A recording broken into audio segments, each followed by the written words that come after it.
Bienvenue dans ce journal de l'économie. Nous accueillons dans ce numéro El Hadj Abdourahmane Dione. Il est le directeur général de l'Association sénégalaise de normalisation. L'Association sénégalaise de normalisation est l'organisme national de normalisation du Sénégal. Son rôle, c'est de procéder à l'élaboration des normes nationales, mais également de représenter le Sénégal au niveau des organisations de normalisation de la sous-région, au niveau de la CEDEAO, au niveau continental, au niveau africain, mais également au niveau international. Monsieur Dione, déjà, qu'est-ce qu'une norme? La norme, c'est un ensemble de règles, mais elle n'est pas coercitive. La norme est le résultat d'un consensus entre les acteurs d'un secteur avec pour seul objectif d'optimiser les actions, d'optimiser les opérations dans un secteur donné, de garantir la qualité, l'aptitude à l'emploi des produits et des services, mais également de prodiguer des lignes directrices, des recommandations en termes de management. C'est la raison pour laquelle on a de nombreux systèmes de management.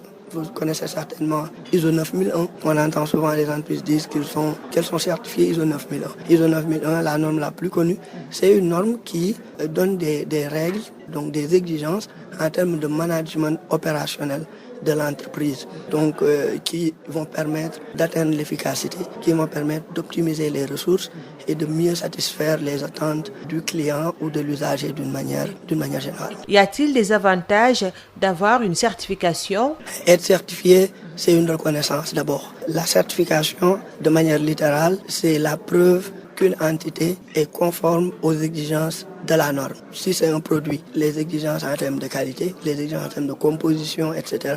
Si c'est un système de management, les exigences en termes d'organisation. Et la certification est la preuve que l'entité, le produit, le service ou l'entreprise, l'organisation est conforme à ces exigences-là. Et pour obtenir la certification, il y a tout un ensemble de dispositifs qui est mis en œuvre, qui tournent autour d'audits, ce qu'on appelle les audits qualité, qui sont faits par des organisations impartiales, indépendantes. Pour pouvoir délivrer un certificat, on doit démontrer sa compétence, on doit démontrer son impartialité, on doit démontrer son indépendance. Ce qui donne cette valeur-là à la certification et qui place aujourd'hui la certification, surtout les certifications de système de management, comme un passeport véritablement pour accéder à tout type de marché et donc attirer les consommateurs. C'est véritablement un avantage concurrentiel que d'être certifié ou d'avoir son produit certifié. Peu de PME, PMI sont certifiés au Sénégal. Qu'est-ce qui bloque? La réponse dans le prochain numéro. Rendez-vous demain pour un autre journal de l'économie.